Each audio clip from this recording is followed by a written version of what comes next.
Hello, guys and gals, and welcome back to another episode of Creepypastas. Yes, this time we're doing a sort of fan sequel to Abandoned by Disney.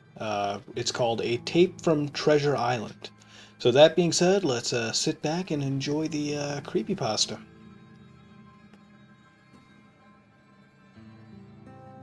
Hello all! Today I went on an interesting trip. It took me a while to save up for the plane tickets, but it was worth it. Before I get into too much detail, I should introduce myself. Well, not really. I'm very paranoid when it comes to the internet, and I won't disclose my real name. So if you want to speak to me, just call me Delmar. I don't know what about that word, but I've been digging it lately. Okay, let's get down to business. I recently got plane tickets to Florida and booked a stay at a small hotel near a special location. It was worth the 6-hour plane ride for where I was going. If you haven't heard of it, I was planning to visit an abandoned Disney resort called Discovery Island. I did my research, and it was originally known as Treasure Island in the early 70s. The mystery behind the island is very intriguing to me because it was shut down suddenly in '99. There was a lot of controversy behind the island, and it is commonly accepted that it was the reason behind the island's abandonment. I don't necessarily accept that it's as easily as others might, don't get me wrong, I do believe it, but solely because of the fact that there isn't enough information on the subject to prove it. This theory doesn't settle quite right with me. There isn't any public transportation to the island, so I had to call up a buddy to drop me off at the island. It's been about a day since my arrival to Florida, and I've got all my gear ready. I bought a notebook for quick notes, a laptop for typing down documents, a vintage map of the island, which I discovered on the internet, mind you, a GPS, and a geocache. If I was going to an abandoned Disney park, I was going to hide a geocache there. I was going to bring a camera, but I had spent all my money on the plane tickets and the hotel reservation. I hopped onto his boat, and we were off. The warm Florida air soared past my temple and into the roots of my hair, relaxing me. This all went away as soon as the island entered my line of sight. I can't explain it. It was a strange mixture of happiness, excitement, and dread. I couldn't explain to you why I felt dread, but I did. I also noticed the air got thicker as we reached the island. I told myself it must be the humidity, but in hindsight that wouldn't really make much sense. The change was too quick. It wasn't gradual enough to be natural. Ignoring it, my buddy pressed on towards the island. Strange, he didn't seem to comment on the things I've noticed. We arrived at the island. Finally, after all the research, I'll finally be able to expose to the world what really happened at this mysterious island. Well, if I find anything to expose, that is. After stepping off of this boat, I felt a sense of satisfaction. All my hard work had led up to this. I waved goodbye to my friend as he left me to my own devices. I looked around for any landmarks. After finding one, I figured out where I was on the map and headed off for where I thought was the most plausible places to find information. The first place I had in mind was the information booth. By the looks of the entrance, this definitely was a Disney park. It was very well crafted and detailed. Most of the display looked sun-damaged and a bit cracked. Some of it, you could say, looked sandblasted, but I guess the years of wear and tear from the unforgiving Florida weather took its toll. I continued until I reached what looked like a information booth.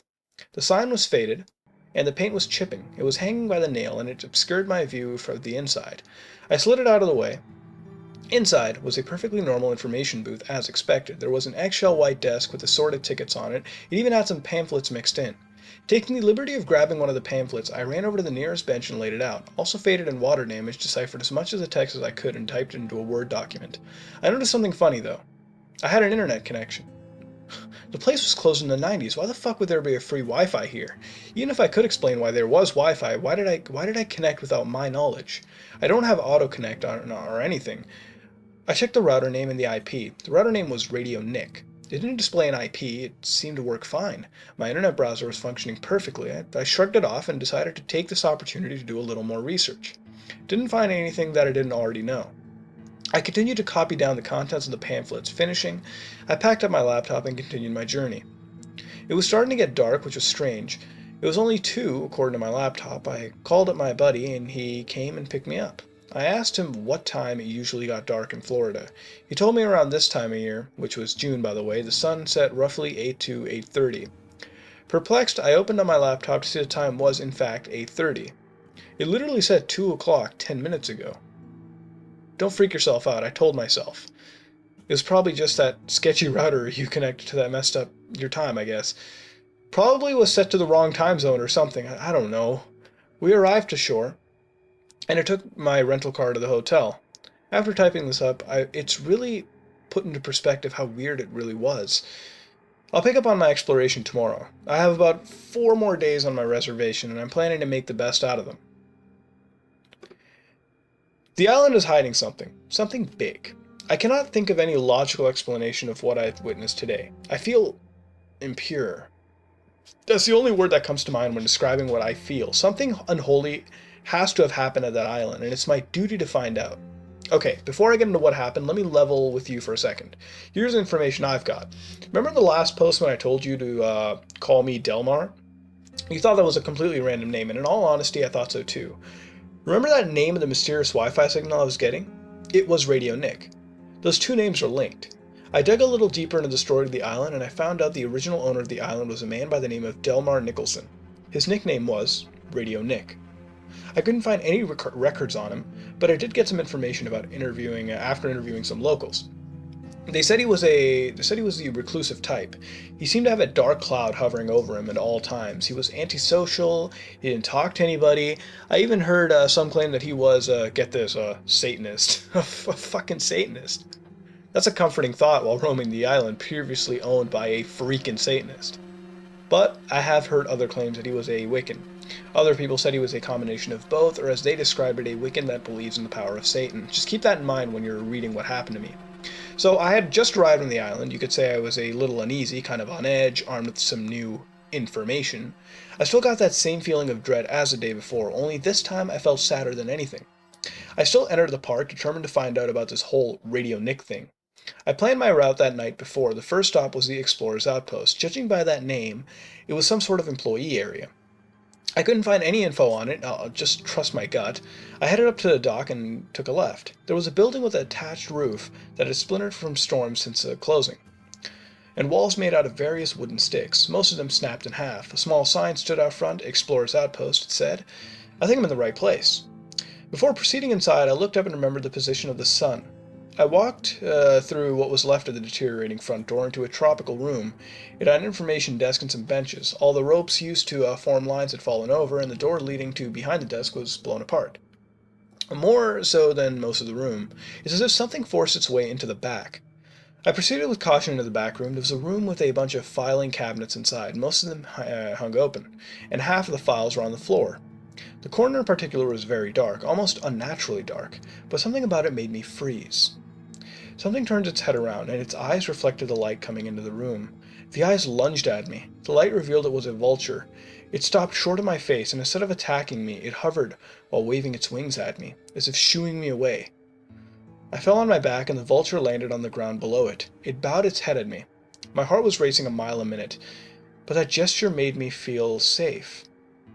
It looked up at me, and pointed its beak towards the cabinet.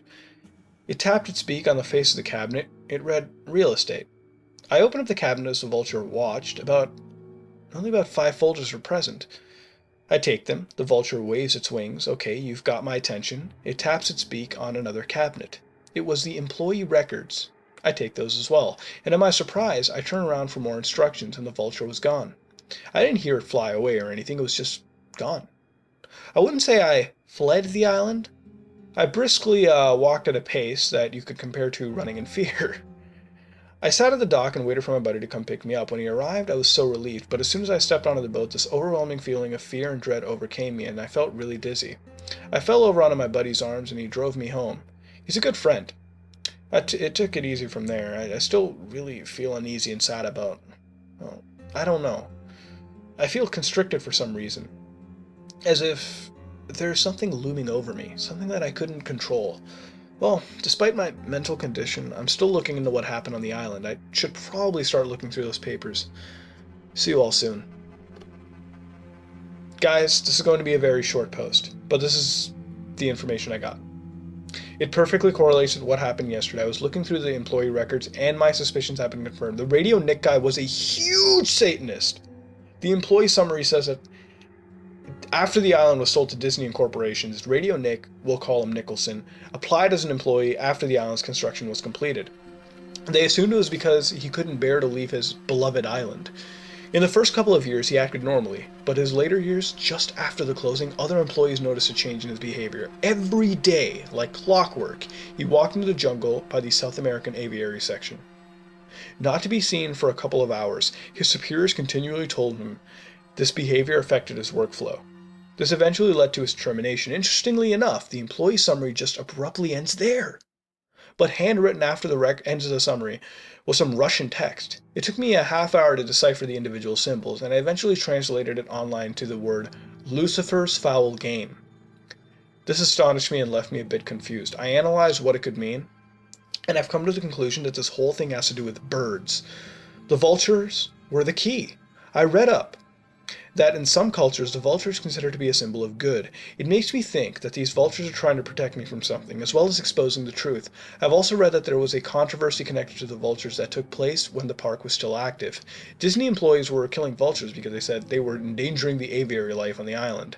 I think the vultures are trying to get rid of the birds because they were connected to something evil or someone by the name of Radio Nick. That's all I've got so far in terms of theory, so if any of you have any critique to my theory or any information that could help, please don't hesitate to contact me. I should also note that I used all of my food money to buy a digital camera. Nothing fancy, it's actually quite cheap. I'll be sending pictures if I can. I'll be leaving for the island soon. Wish me luck.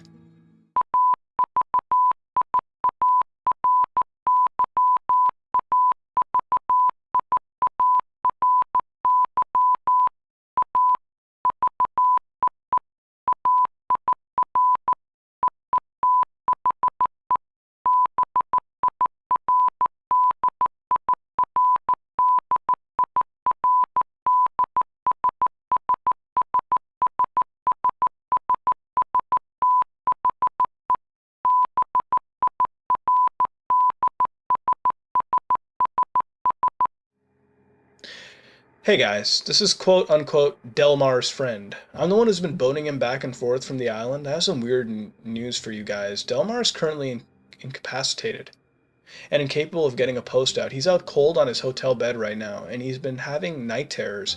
I'm worried about what he's been doing on that island. All I really know is that he's been getting tenser every time I give him a ride. In the most recent ride I gave him, he tried to pass off one of those dollar store disposable digital cameras as something to use on a vacation. I let him borrow my camera and he graciously accepted.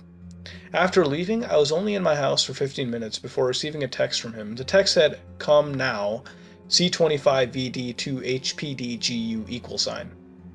I ignored the gibberish at the end and raced to my car, and when I arrived at the island I found him face down, out like a light on the ground. After failing to wake him up, I just carried him onto the boat and brought him to the hospital. The doctor said he was okay. At first I thought he was knocked out with a concussion, but then they examined him and found nothing wrong. They just prescribed him some rest, so I did just that. I know this blog is important to him, so I thought it would be right if I posted something while he's unavailable. Just wanted to update for you to, whoever follows this blog. He'll be awake, hopefully by tomorrow. I'm done. I'm done. I'm never setting foot on that island again. I just got home from Florida. Oh god. I waited a while before typing this post for the sake of my fucking sanity. Let me explain what happened. I just woke up and I don't remember anything. My buddy was there. Fuck. And he explained what he saw happen.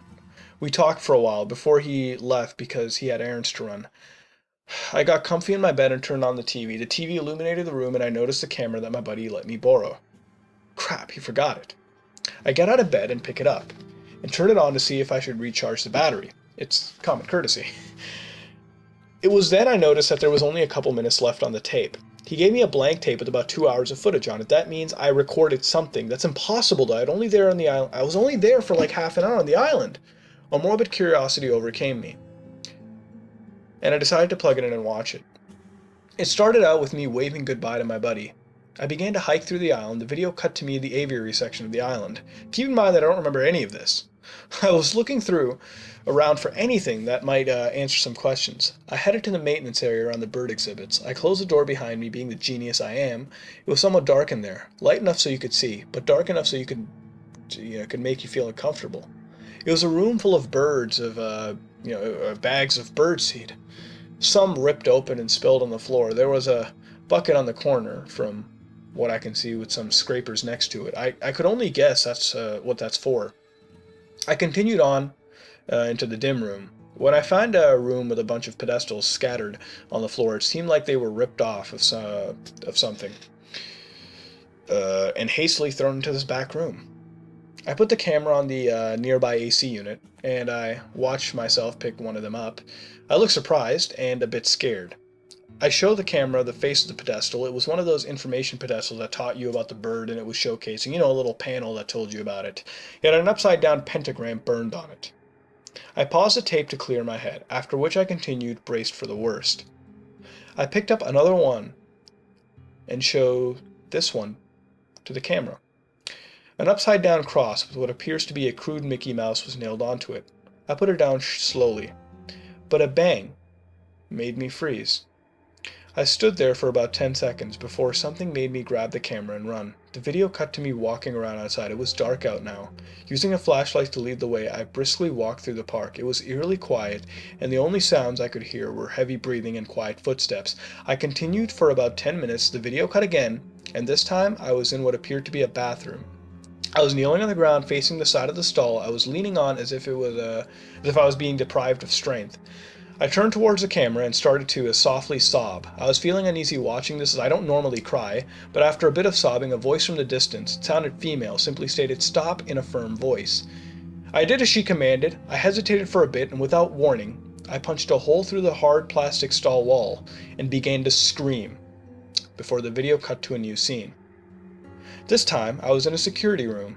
All the televisions were functioning perfectly. They were all displaying different parts of the island. People were hustling and bustling about the exhibits and displays. The camera zoomed in on the date, displayed in the corner. All I could get out of it was TH 1999. I believed it to be the date of the park's closing. It showed there was one man that climbed over the railing onto the jungle. The security feed began to fast forward and stopped after 10 seconds of fast forwarding. What I saw next, I couldn't get out of my mind. All the people in all the feeds covered their ears and bent over in agony. The only people that weren't were the employees, who started to act ecstatic. I couldn't understand why. If everybody except you and your coworkers began to act like that, I would panic too. They tried things from shaking the people to hitting them. Nothing got them to respond. One of the employees stood up, shouted something at the other employees, and started to run away with them, as if away from something. I soon realized that this was when a black mist rolled over the island visitors in a surprising rate. It didn't even seem like mist, just a black mass that consumed the camera's view. I stopped the security feed and backed away to show all the TVs. Just then, a soft voice spoke from behind. "Hello." The camera swerves around to see Snow White staring blankly into the camera. "Have you met Nick yet?" She undergoes a gruesome transformation. Her eye sockets turned a dark black, and veins around her eyes splintered out from the center. Her eyes turned white, and she violently cocked her head to the side with a loud crunch. Her jaw dropped and almost touched her shoulder as she let out what sounded like a scream. It was so loud it distorted the audio. She put her arms straight out in front of her and lunged for the camera before it cut again. I was wondering, though, what appeared to be a plaza sort of place. Every once in a while, I peered on one of the displays or snack bars. Every time I would find another pentagram burned to the ground on the inside. My silence worried me. Whispering became audible, and it was multiple voices. My footsteps became paired with another, and so on. My walk became a brisk jog, and I stopped checking in the displays. I was tempted to stop the video, but I gathered my courage and pressed on. I abruptly stopped in place, but while the whispering and footsteps grew louder, I quickly turned to find something. While the whispering and footsteps stopped, I let out a pained sigh of relief, or at least that's what it sounded like. I turned back around again and was greeted by Mickey Mouse. He said, "Have you met Nick yet?" Mickey began to violently shake, after which his eyes exploded, sending entrails and blood spewing out of his eye sockets. I hear a scream from an unknown voice, then halfway through the explosion the video cuts again. It was lighter out. Blood was splattered on the camera, but only a little bit. I was sobbing again, and I was holding the camera and walking through the woods. The camera jerked forward, and I almost dropped it. The camera pointed down on the ground when an arm was sticking out of the ground. Grabbing my ankle, I pulled away, and pulled the rest of the body that belonged to the arm out with it. It was a sticky version of Mowgli, the protagonist from the Jungle Book. He looked gray, and he strangely had more contrast than the rest of the shot.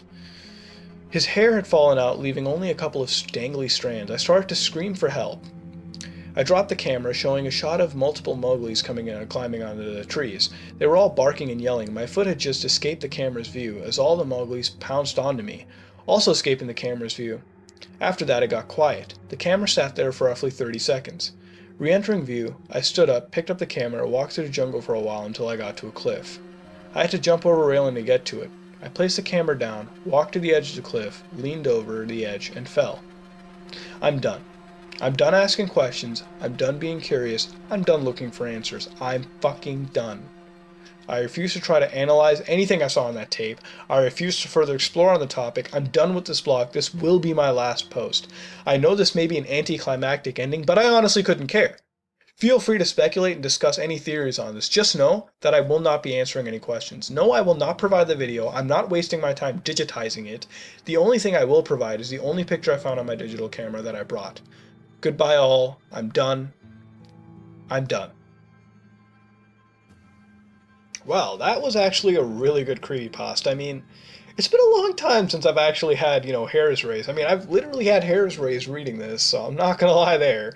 That was a prime example of how build-up, imagery, and proper realism, work, or rather, creepypasta realism. When I say realism, I'm not talking about like full-on realism. When it comes to technicals, how they come into play.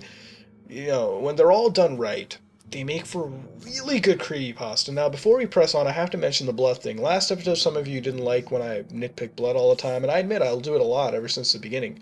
But this creepypasta mentioned it once, but it did it right. It built up to use it as a descriptor only, rather than as a method to directly, instill fear, which is what I so greatly hate and a lot of others hate. Now, there's a clear distinction. And that's why I do nitpick, because it's so rarely used in a sensible manner like this creepypasta does. Now, compared to the original, abandoned by Disney, it's not really a sequel, but rather a derivative, and in a sense, I think its creepiness factor, it slightly edges out the original.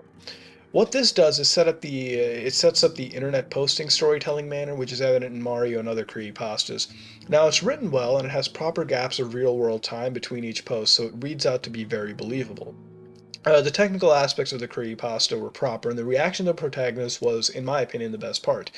It's very believable. When you see the tape at the end and what it details, and the pentagrams and all the other stuff, it really creeps you out, and eventually, even we, who are as curious as ever, would say it's over, just like the protagonist. So the response was quite believable, and throughout the whole, event, it was very refreshing to see. Now, again, we see Satanism and the use of the occult, which is a common trope in creepypastas. And now, before we begin, for religious people watching who worship the aforementioned religions, please don't get offended by the story, and I will refrain from speaking on the matter, as I'm not a scholar in the religions. Now, of course, you see pentagrams and little details, which make the use of demons and the mentioning of Satan very proper, and it actually instills fear rather than making you facepalm, which is another welcome addition. And the reason it does that is because you see many of these, little details that get peppered in, rather than just instantly throw demon. It starts to intrigue you, it builds it up, and then it puts fear into you, rather than just tossing it onto you and pretty much becoming very laughable.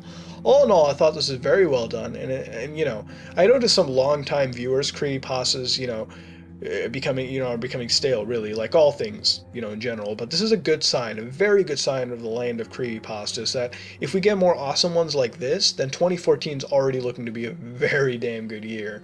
What would you rate this, and what would you change to make it better? Let me know in the comments below. This has been another episode of Creepypastas, and if you like what you saw, then like, comment, and subscribe. This is me, Mudahar, and I'm out.